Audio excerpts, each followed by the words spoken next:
పెట్టేలా చేద్దాము, ఏదో ఒకటి చేసి మహాలక్ష్మి ఇక్కడికి వచ్చేలా చేస్తే అప్పుడు మహాని మన ఇంటి దగ్గర ఉంచుకొని అప్పుడు వాడికి సరైన బుద్ధి చెబుదామని చెప్పి అక్కడ ఉన్న మహా వాళ్ళ అమ్మతో వాళ్ళ నాన్న చెబుతూ ఉంటాడు. దాంతో అక్కడ ఉన్న మహా వాళ్ళ అమ్మ వెంటనే వాళ్ళ వదిన దగ్గరకు వెళ్ళి ఇలా అంటూ ఉంటుంది, ఆ రోజు నీ కోసం నీకు సర్టిఫికెట్ల కోసం మహాలక్ష్మి ఫోన్ చేసింది కదా, ఇప్పుడు మళ్ళీ ఒకసారి నువ్వు మహాకి ఫోన్ చేసి సర్టిఫికెట్స్ ఉన్నాయి, నువ్వు ఎక్కడికి వస్తావు అని అడుగు, అప్పుడు మహాని మనం బాగా పట్టుకోవచ్చు అని చెప్పి వాళ్ళ అత్తయ్య అంటుంది. దాంతో మహా వాళ్ళ వదిన అయితే వెంటనే మహాకి కాల్ చేసి హలో మహాలక్ష్మి అని చెప్పి పిలుస్తుంది. దాంతో అక్కడ ఉన్న మహాలక్ష్మి అయితే ఏంటి వదిన నా సర్టిఫికెట్స్ దొరికాయా అని చెప్పి అంటుంది.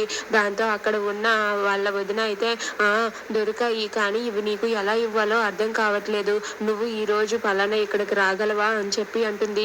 దాంతో మహాలక్ష్మి అయితే థ్యాంక్ యూ వదిన, థ్యాంక్ యూ సో మచ్, ఖచ్చితంగా వస్తాను, ఎందుకు రాను, ఇప్పుడే బయలుదేరి వస్తున్నాను వదిన, నువ్వు కూడా ఆ సర్టిఫికెట్స్ తీసుకుని అక్కడికి వచ్చేయి అని చెప్పి మహాలక్ష్మి అంటుంది. దాంతో అక్కడ ఉన్న వాళ్ళ వదిన అయితే సరే వెంటనే బయలుదేరి రా, నేను సర్టిఫికెట్స్ తీసుకుని వస్తున్నాను అని చెప్పి అంటూ ఉంటుంది. దాంతో మహా అయితే సరే వదిన ఇప్పుడే బయలుదేరుతున్నాను అని చెప్పి కాల్ కట్ చేస్తుంది.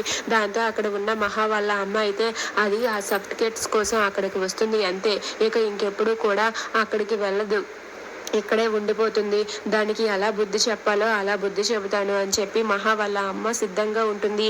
ఇక మహాలక్ష్మి చక్రికి చెప్పకుండా ఇంట్లో బయలుదేరి ఆటోలో వెళ్ళిపోతూ ఉంటుంది. ఇక అది తెలిసి చక్రి ఒక్కసారిగా షాక్ అవుతాడు.